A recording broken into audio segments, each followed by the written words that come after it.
Hello class!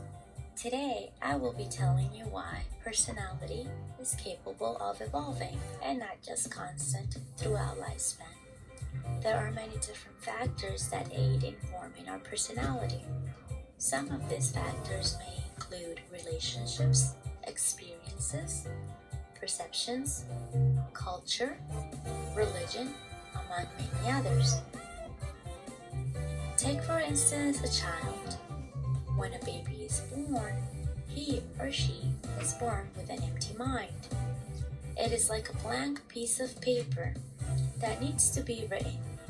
Every skill and knowledge of a human being is the outcome of learning processes and sensitive perceptions. Whatever is written in that blank mind will certainly influence the way a person comes to be, and the possibilities are endless. In other words, we're not the way we are because we were born this way. Instead, we came to be this way because there were external factors that assisted in forming our personality. To better understand this, let's take a look at Erik Erikson's theory.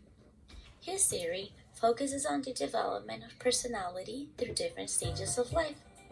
According to Erikson, humans go through 8 stages of psychosocial development and crisis, which assist in forming our personality.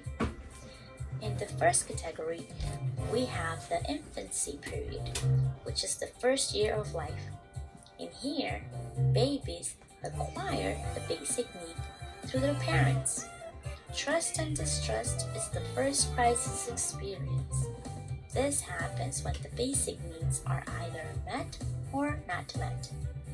The manner in which trust is introduced to a child varies according to culture, classes, or race.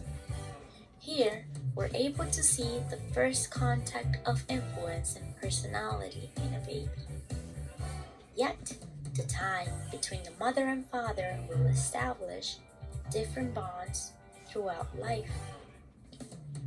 From the second to the third year, we have our early childhood, in which we experience autonomy versus shame and doubt.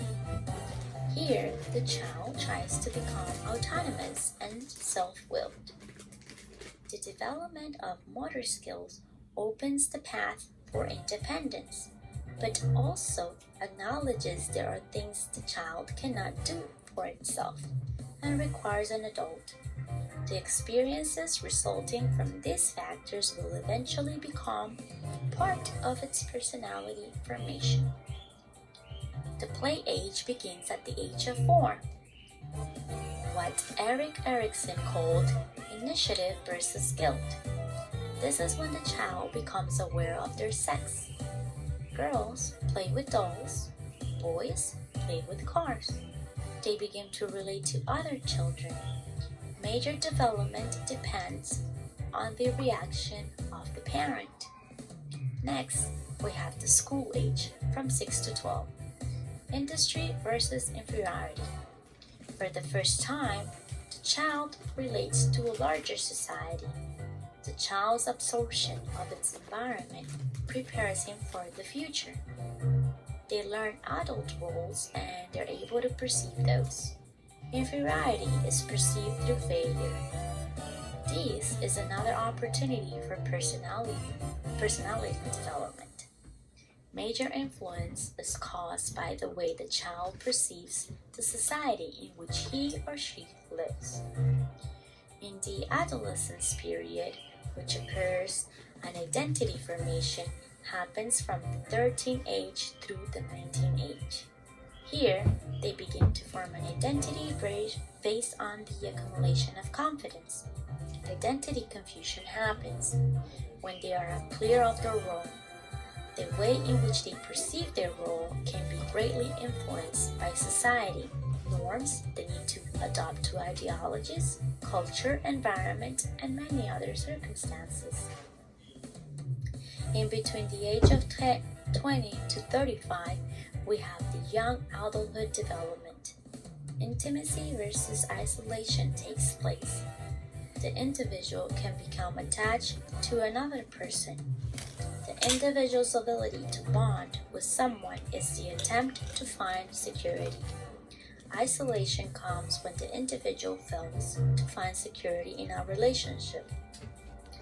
Throughout the middle adulthood stage, 35 to 65, productivity versus fertility comes into place.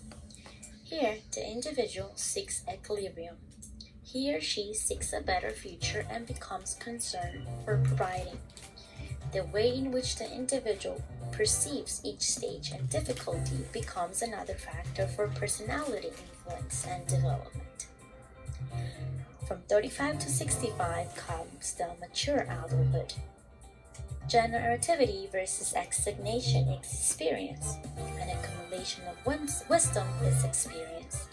The individual tries to leave a mark by creating accomplishment. A lack of generativity leads to a stagnation. This is a stage in which the individual has opportunity to reflect and perhaps make changes to his life, which in turn leads to personality change. Lastly, Erikson considered the old age from 75 till death as the integrity versus despair period. In here, the way of living changes completely. Friends and family members are dying, it is time to face grief and the fact that we're becoming old.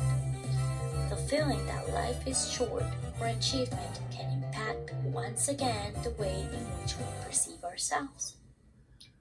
This leads me to conclude that external factors, the way in which we see ourselves and other people, the way in which we're capable to confront crisis, ultimately forms our personality. It would be really sad to just accept that we behave a certain way because we were born as such. Having the opportunity to change and reflect is what provides a meaning to life. A child is intelligent because he or she made the decision to become disciplined and show interest in learning. The child was not born knowing things, but rather the experiences and environment shape him into being smart.